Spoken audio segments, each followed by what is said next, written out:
contract was arrested on Friday, April 23, 2010, after investigators discovered that 27 contracts were awarded to the company from the State Ministry of Health and 3 from the Ministry of Education.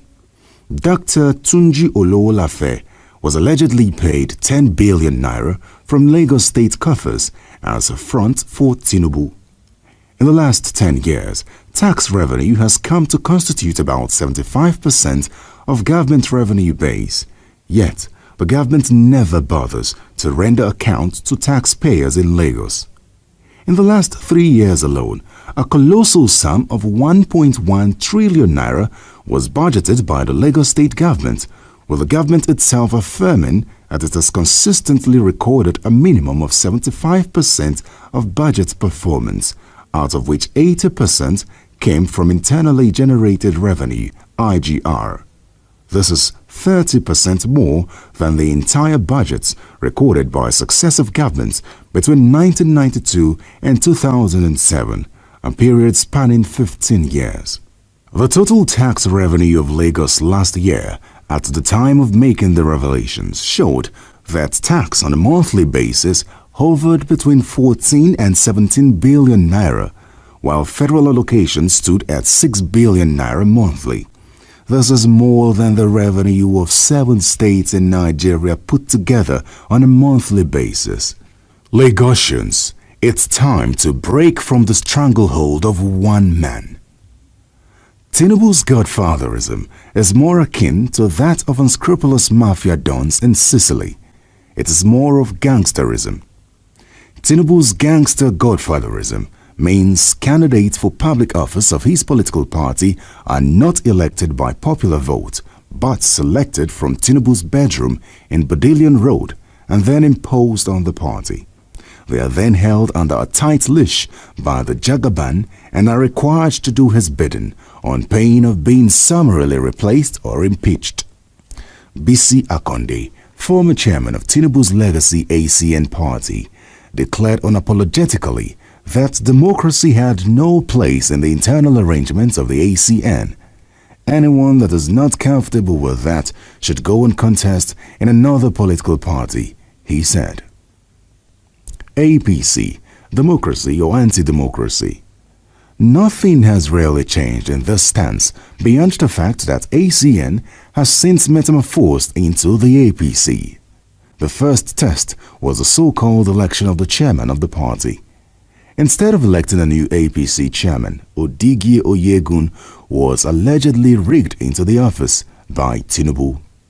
Tom Ikimi blew the whistle on Tinubu, insisting he never dropped out of the race for Oyegun, but was forced out because at that time, Tinubu had designs for a Muslim APC presidential ticket, with him as the vice presidential candidate.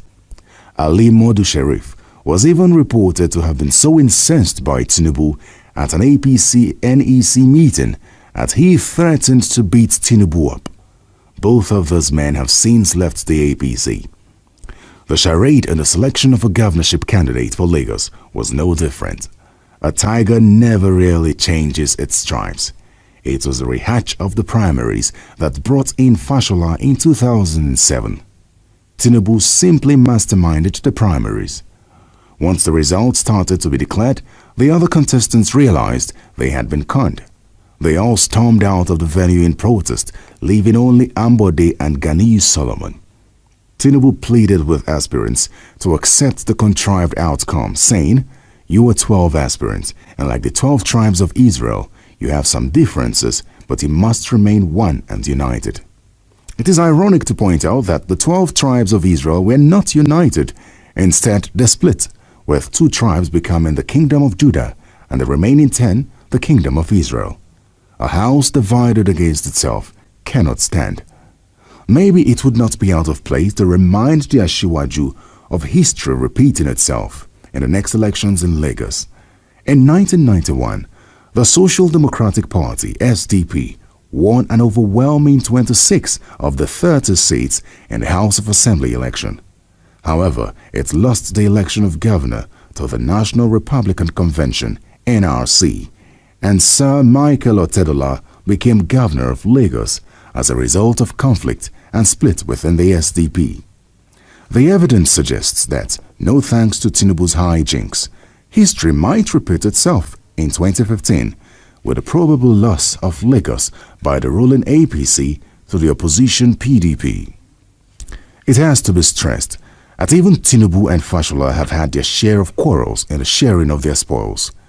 The arrest of Ololafe was said to be the climax of the bitter feud between Tinubu and his godson over certain fundamental issues, chief among which is the control of finances of the state. In December 2009, there were reports that Babatunde Fashola and Bola Tinubu had fallen out over the issue of whether Fashola should run for re-election in 2011, with Tinubu said to be supporting the Commissioner for Environment, Moise Baniri. Fashola's nemesis, as it were, was his complaint about the huge monthly deductions of over 3 billion naira from the state coffers every month as consultancy fee by Tinubu's tax company Alpha Beta from the almost 30 billion naira internally generated revenue IGR. This day, December 19, 2009, in one of its articles sums it up thus: Tunji Ololafe is a crony and convenient front for Tinubu.